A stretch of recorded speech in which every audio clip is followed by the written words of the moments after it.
বাজারে গেছিলাম মাছ আনতে, সেখান থেকে চিংড়ি মাছটা এনেছে বলে খুবই খুশি।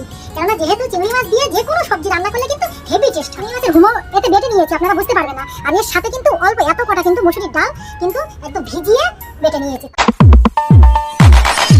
নমস্কার বন্ধুরা, আপনারা কেমন আছেন? শুভ সকাল। আমার জ্যোৎস্না ইউটিউব চ্যানেলে আপনাদের সকলকে জানাই স্বাগত। অন্যদিনের মতো কিন্তু আজকের একটা রান্নার ভিডিও নিয়ে চলে এসেছি আপনাদের সামনে। এখন বন্ধুরা আমি দুপুরবেলা কি কি রান্না করব সেগুলো একটু শেয়ার করব আপনাদের সঙ্গে, আপনারা পুরোপুরি দেখুন। তো দেখুন বন্ধুরা, এই কিন্তু কাঁচকলা কেটে নিয়েছি, এটা কাঁচকলা আর আলু। এর সাথে কিন্তু এই চিংড়ি মাছটা দিয়ে রান্না করব। একদম কিন্তু রান্নার জোগাড়ই ছিল না। খোকার বাবা কাজের থেকে বাড়ি এসে কিন্তু বাজারে গেছিলাম মাছ আনতে, সেখান থেকে চিংড়ি মাছটা এনেছে বলে খুবই খুশি।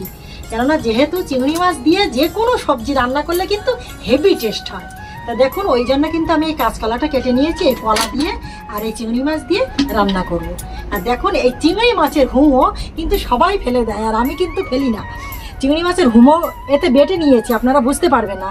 আর এর সাথে কিন্তু অল্প এত কটা কিন্তু মুসুরির ডাল কিন্তু একদম ভিজিয়ে বেটে নিয়েছি। তার সাথে কিন্তু দুখানা পেঁয়াজ আর একটু রসুন, মানে 4-5 কোয়া মতো রসুন একসাথে কিন্তু বেটে নিয়েছি। আর সেই সাথে কিন্তু 4-5টা কাঁচা লঙ্কা বেটে নিয়েছি। একসাথে কিন্তু লঙ্কা, পেঁয়াজ, রসুন আর ডাল আর চিংড়ি মাছের হুমোগুলো একসঙ্গে বেটে নিয়েছি। এর সাথে কিন্তু একটু লবণ দেবো, একটু হলুদ দেবো, আর সেই সাথে অল্প করে একটু গুঁড়ো লঙ্কাটা দিয়ে দেবো। দিয়ে মিক্সড করে কিন্তু আমি এটা বড়া করব।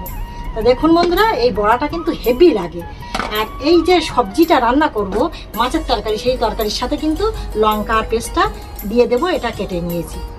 দেখুন, আর যে তরকারিগুলো রান্না করব তার সাথে কিন্তু মশলাগুলো সব গুছিয়ে নিয়ে বসেছি। এটা কিন্তু সোনামার জন্য খুদ লবণ দিয়েছি 1 হাঁড়ি। আর এই 1 হাঁড়ি হয়ে গেলে লাবিয়ে কিন্তু এই 1 হাঁড়ির জন্য এটা খুদ লবণটা রেখে দিয়েছি, এটা মানে পরবর্তীতে দেবো বলে।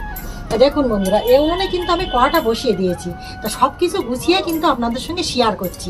তা দেখুন বন্ধুরা, মেলা কিছু আপনাদের সঙ্গে বলবো না, তাহলে আর একবার করে আপনারা দেখে নিন। দেখুন এই কলাটা দিয়ে আর আলুটা দিয়ে আর এর সাথে কিন্তু এই মাছটা দিয়ে, চিংড়ি মাছটা দিয়ে রান্না করব। সাথে কিন্তু এটা কিন্তু চিংড়ি মাছের হুমো দিয়ে বড়া করব, সকল রকম দিয়ে, মানে ডাল দিয়ে, পেঁয়াজ, লঙ্কা, রসুন সব রকম কিন্তু একসঙ্গে মিক্সড করে বেটে নিয়েছি। তা দেখুন মেলা কিছু তাহলে আপনাদের সঙ্গে আর বলবো না। যদি ভিডিওটি ভালো লেগে থাকে অবশ্যই লাইক, কমেন্ট, শেয়ার করবেন। পরবর্তী মর্নিংয়ে অবশ্যই দেখা।